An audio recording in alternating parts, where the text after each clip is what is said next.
Welcome back to our video module on quantum mechanics. We've been playing around a little bit with the infinite square well and identifying possible solutions of the wave equation, generally in the form of sine times n pi x over a, where n is the number of half wavelengths. Another way we could look at it is looking at nodes. Simply find the number of nodes, subtract 1, and there's your n value. But there's one thing that we haven't done. We haven't set an equal sign. I alluded to it earlier when I said that we haven't scaled vertically.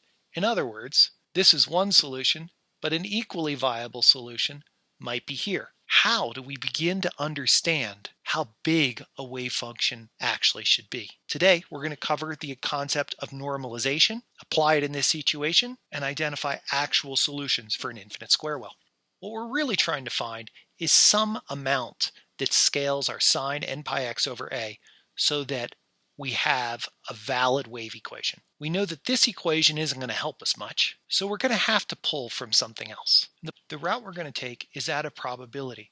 We remember that the integral of the wave function magnitude squared between a and b is the probability that something is between a and b. Now, how can we apply that here? Well, we know that the probability of the particle being between 0 and a is 1. So we can set the integral from 0 to a of the wave function squared equal to 1. Now in this case, we'll take this information up here, plug it in to get this equation. A squared integral sine squared n pi x over a. Throw in a little bit of love and you find that a squared equals 2 over a, or c equals root 2 over a sine n pi x over a. This gives us the actual solution for the infinite square well. Moreover, and more importantly, we've now seen how we use probability to identify coefficients in front of our wave equations. This process is called normalization.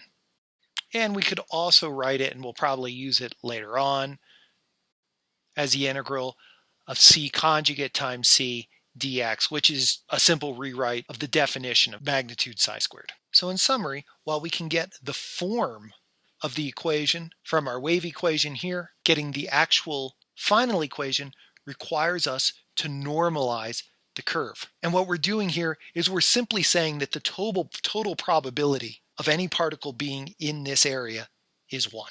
And with that final step, we're able to find solutions for wave equations in an infinite square well.